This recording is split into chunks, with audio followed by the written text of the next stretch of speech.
Abbott. What time is it? It's time for the Abbott and Costello Show. We're on the air for ABC here in Hollywood. Well, what are we waiting for? Let's go with the Abbott and Costello Show.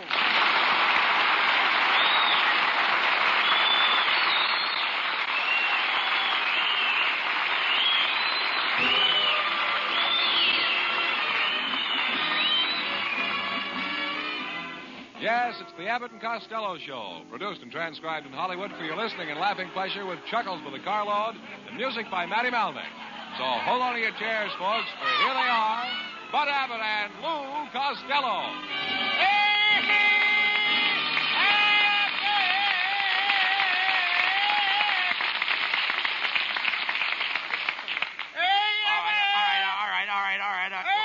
All right, what's all the excitement about?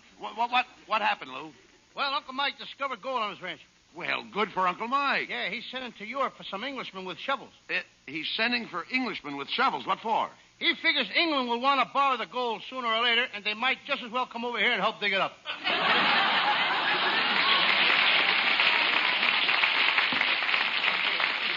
Oh, let's face it, Costello. Your Uncle Mike is a moron.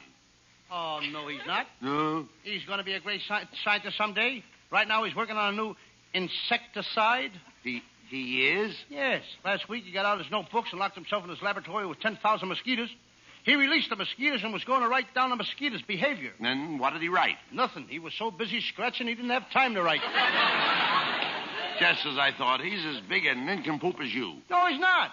Right now, he's crossing a rubber plant with a banana. And what does he expect to get? A girdle you can slide into.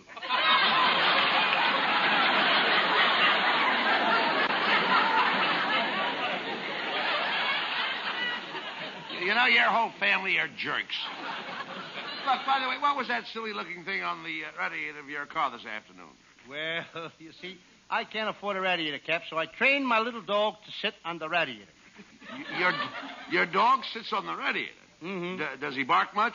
Only when it boils over. Well,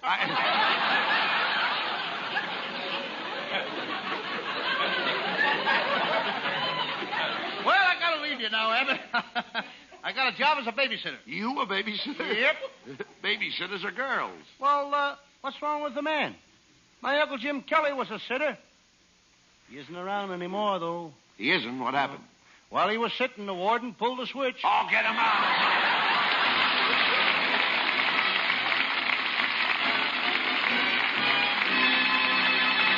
And there'll be much more of that terrific Abbott and Costello humor in a few seconds.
Take it easy. What are you so excited about? Calm down. What's the matter? I'm worried, Abbott. What do you mean?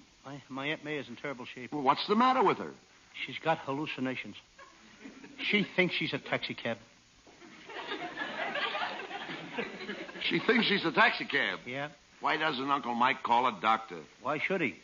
She gets him to work faster than the Sunset Bus. How long has Uncle Mike and Aunt May been married, Lou? Well, it's just 20 years since they went on a honeymoon. Aunt May went to Niagara Falls, and Uncle Mike went to Miami. Wait a minute. You mean they weren't together on their honeymoon? No, Uncle Mike said that a honeymoon is the happiest time of your life, and why let marriage spoil it? Well, it's wonderful to think that your Aunt May and your Uncle Mike have been married for 20 years. Yeah. But really, Abbott, what's wonderful about it? Uncle Mike thought she loved him, but for the whole 20 years she hated him. Hated him like poison. And now they have 17 children. Wait a minute. If she hated them, why did they have 17 children? Well, it was her idea. She was just trying to lose them in a crowd.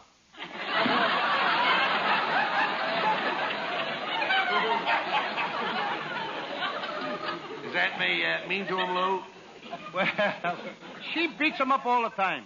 He wouldn't mind it if it wasn't for the children. The children? Yeah, they beat him, too. He must be really henpecked. Yes, he is. She tries to keep him in the house every night. Saturday, when he started to take his bath, she put 6 boxes of Jell-O in the tub so he'd get stuck. Luckily, it was raspberry, and he ate his way out.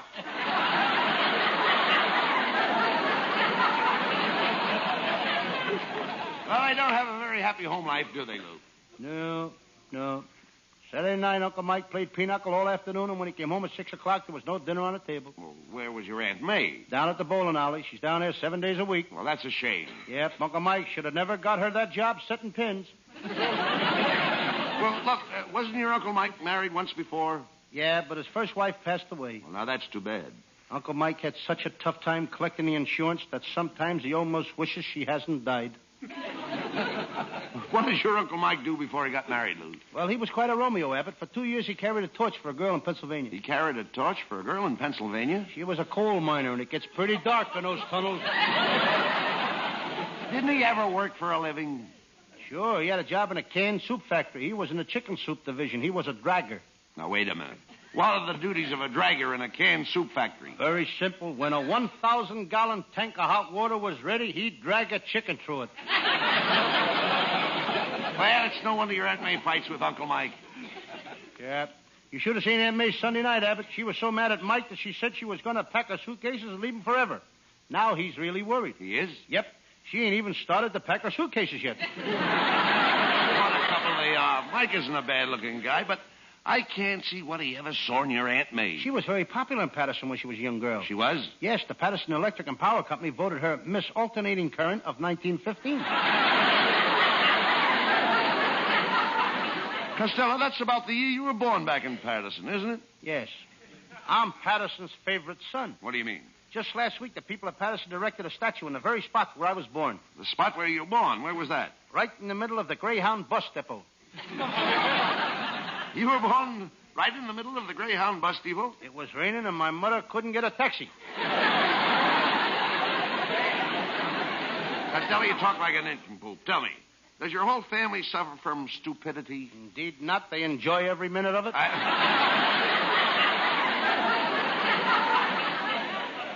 Hey there, Costello. I want to talk to you. Mister, do I owe you any money? No. Mm-hmm. Did I ever give you a tip on any of my horses? No. Have you got a red-headed sister in Chicago? No. Okay, go ahead and talk to me.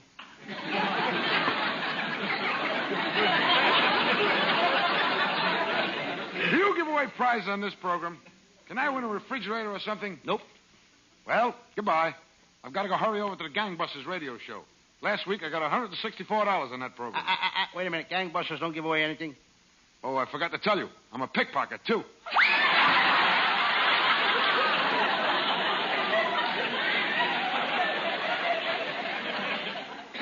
Now I know where I saw that guy, Abbott. It was the 30th anniversary party. Yours.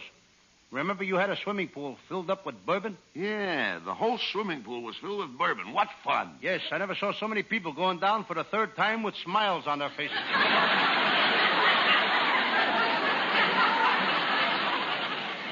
Well, never mind that. The whole town is talking about my anniversary party. Didn't my wife Betty look beautiful? I'm very proud of my wife. Every man in town was fighting over her, but I got her. Abbott, you didn't fight hard enough. My wife is a beautiful woman. She hasn't got a wrinkle in her face. She hasn't, huh? Then what are those things? Dents? Costello, you know nothing about women. I don't even know why I even discussed the subject of women with you. Well, it's not my fault, Abbott. I led a very sheltered life. Then I met a lovely little redhead, and I learned about women from her. You did? I'll never forget our first date. We sat on the riverbank in the moonlight. She moved closer to me, then I moved closer to her. Then the moon went behind a cloud. Then it happened. What? She let me tighten the string on her ukulele. Didn't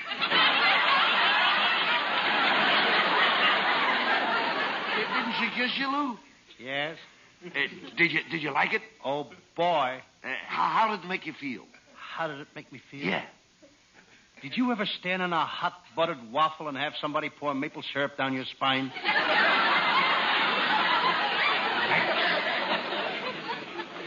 How did you get along with her, Lou? Oh, good. The second time we had a date, I took her sightseeing on a bus. Rubberneck? No, but I tickled her a little.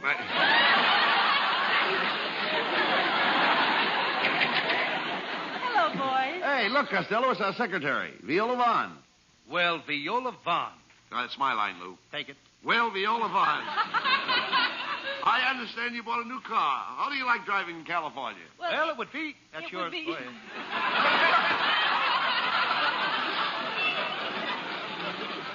It would be all right if it weren't for the pedestrians. What's wrong with the California pedestrians?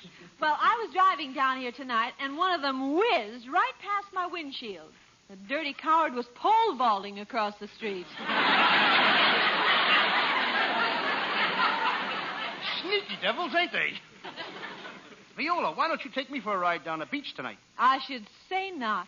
Ah, Costello, Viola's only kidding. She really likes you, but you've got to do something to show that you like her. That's right, Costello. Do something brave. Do something brave? Uh-huh. I know what I'll do. I'll join the army and help fight the British.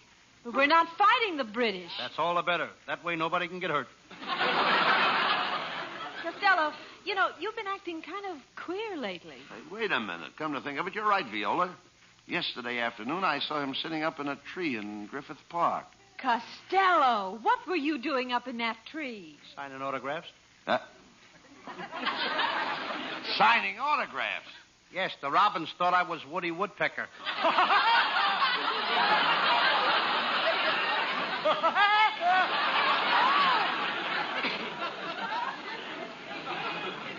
Costello, here's another thing. Why do you always carry an umbrella on your arm? Why don't you get a girl on your arm? You know, a girl is much nicer than an umbrella. Oh, I don't know, kiddo. When you're through with a girl, can you fold her up and hang her in a closet?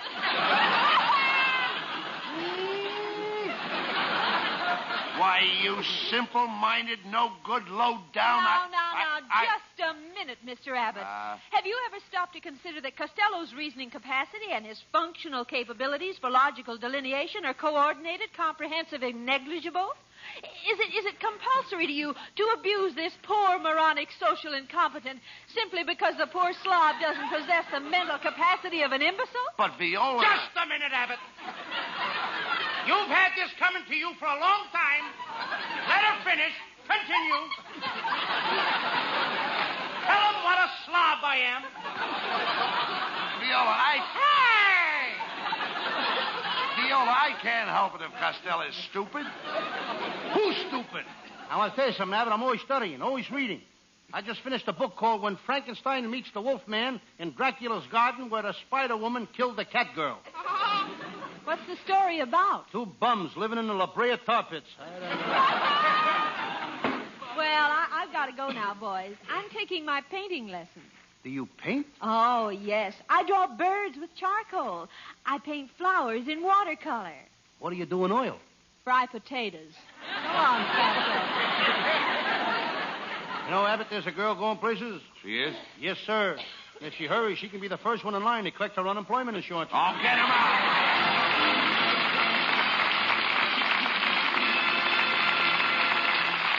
Now, while we take the 60-second intermission, we'd like you to consider this.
gentlemen, that singing star of the Abbott and Costello show, Hal Winters.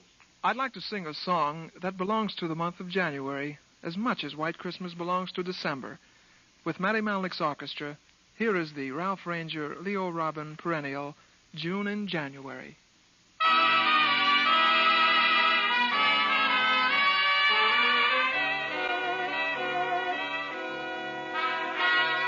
It's June in January because I'm in love.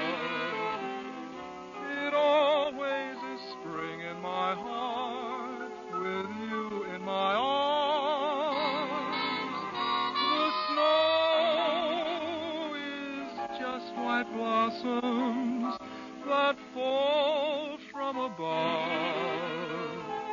And here is the reason, my dear, your magical charms. The night is cold, the trees are bare, but I can feel the scent of roses in the air. It's June in January because I'm in love, but only because I'm in love with you. The night is cold, the trees are bare, but I can feel the scent of roses in the air. It's June in January because I'm in love, but only because I'm in love with you.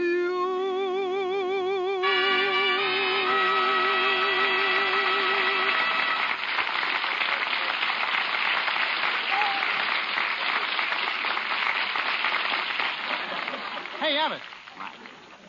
I just made an important discovery. I think I can safely announce that Governor Dewey will run for president in 1952. Oh, what makes you think that? He just started taking piano lessons. You know, Costello, ever since you started playing the part of Sam Shovel, private detective, you've got your nose in everybody's business. You've been as busy as an ant. Ants are busy. Certainly.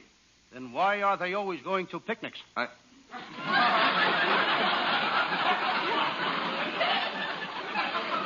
Will you talk sense? What is that letter you have in your hand? Well, Abbott, it's another fan letter. Listen to this. Dear Lou Costello, a Sam Shovelly detective, you are the greatest thing on radio. I love your show. But my wife won't listen to it. She says she needs you like she needs a hole in the head.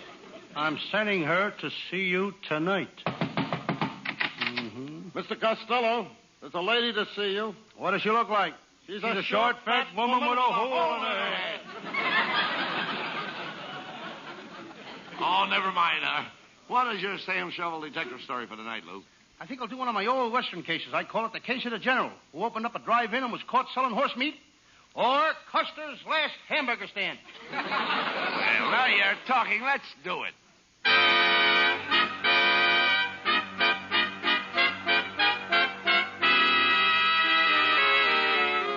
I'm Sam Shovel, private detective. I remember my first case. Three-eyed Maxie the murderer. He had three eyes. He was the only man in the world with 20/20/20 vision. And there was my second case. Terrible Tony, the toughest gangster in Los Angeles. He was a bronze giant with muscles of steel and an iron fist. I had to shoot him. May he rust in peace.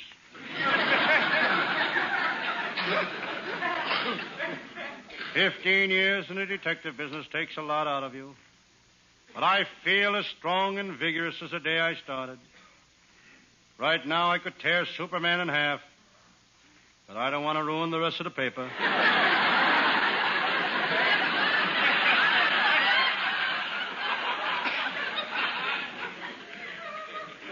I feel kind of thirsty.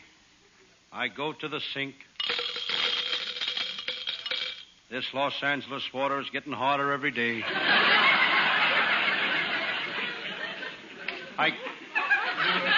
I glance out of my window.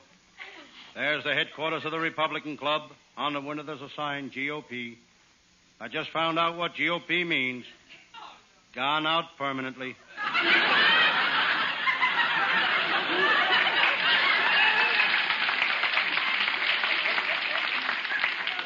I look down at my desk. There's my new wristwatch. It's a shock-proof, non-magnetic, waterproof watch. The directions say don't take this watch out of the box. Fresh air ruins it. I think I'll give it to my secretary. What a secretary. She got the job the hard way. The hard way. She knew how to type. Lying next to my watch is my shotgun. I decide to see if it's loaded. I pointed at the floor and pulled the trigger. I looked down at the floor. When did I buy open-toed shoes?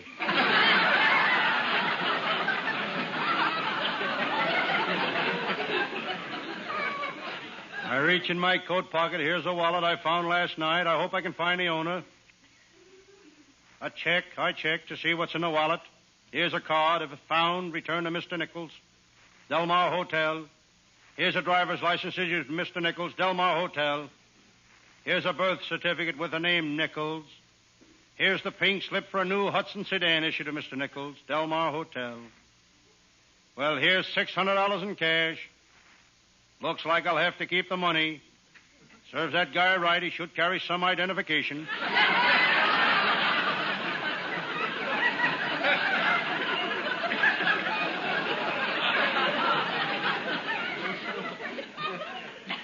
The name on the money is Washington.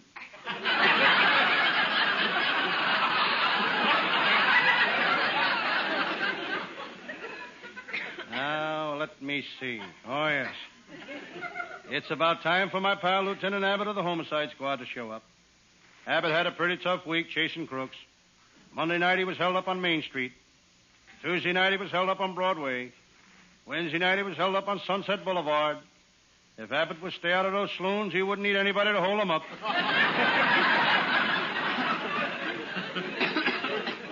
Lieutenant Abbott don't have to work. He was born with a silver spoon in his mouth. This was okay until he found out that all the other kids had tongues.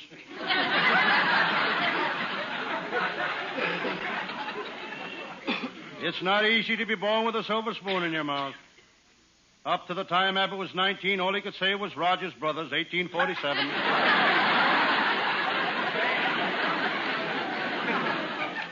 Before he became a detective, Abbott was a motorcycle cop. He was the only cop on the force that had traffic eyes. Real traffic eyes. They'd always look both ways before crossing each other. No matter what case Lieutenant Abbott goes out on, he's never stuck. Hello, Sam Shovel, private detective speaking. Hello, Sam. This is Lieutenant Abbott. Sam, what time do the vaults open in the Fourth National Bank? At 9 o'clock tomorrow morning. Not till 9 o'clock tomorrow morning? That's right, Lieutenant Abbott. You can't get in those vaults till 9 o'clock tomorrow morning. Who wants to get in? I'm trying to get out.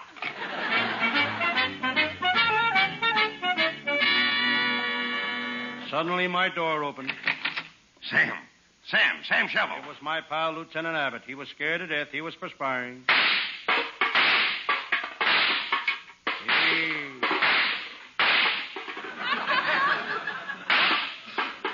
He was sweating bullets.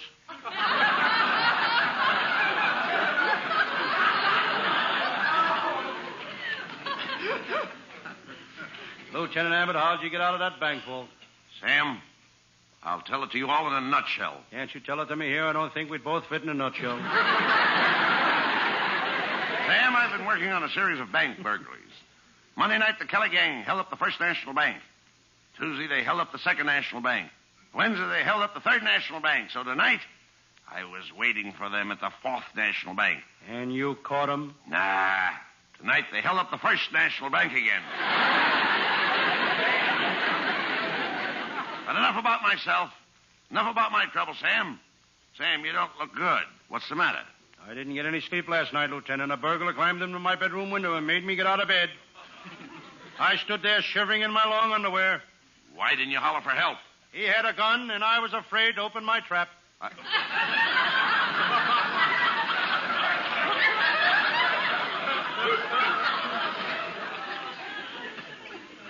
After the burglar left, I still couldn't get any sleep. I was worried about my brother Pat. He kept poking his head into my room. Well, lots of guys poke their heads into their brothers' rooms. On the end of a stick?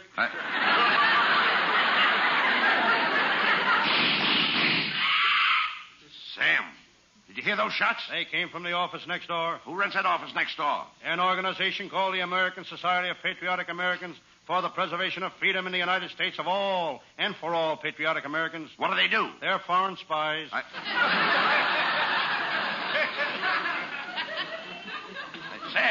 Sam, look. There's the guy that did the shooting. He's coming in here. He's got a gun. So this is the place I've been looking for, eh? Where's Sam Shovel, the private detective? What do you want with him? I'm going to kill him. I hate radio detectives. I hate them all. The Thin Man, the Fat Man, Ellery Queen. But most of all, I hate Sam Shovel. I'm going to gouge his eyes out. I'll fill him with lead. Now, who are you? Oh, I'm just an ordinary policeman. Eh? Honest, mister, I'm not a radio detective. And you? Who are you, fatso?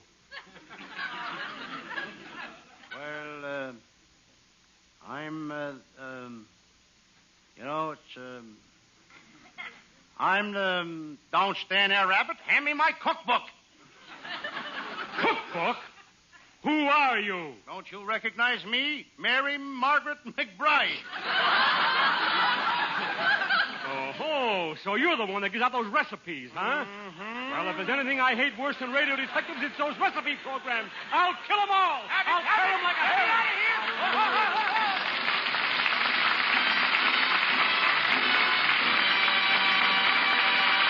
Gardner will wind up tonight's hijinks in just a moment, folks, after a little advice from this fellow.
Costello, are you sure the folks at home like this Sam Shovel series we're doing?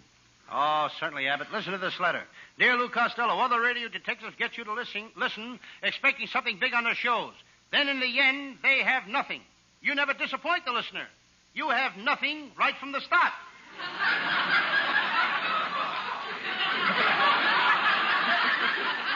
Well, now, that's quite a compliment to our writers. Oh, sure.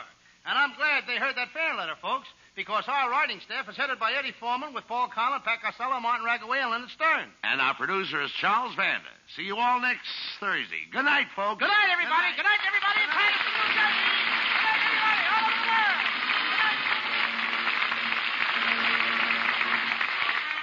Listen each Thursday night at this time for another great Abbott and Costello show, produced and transcribed in Hollywood.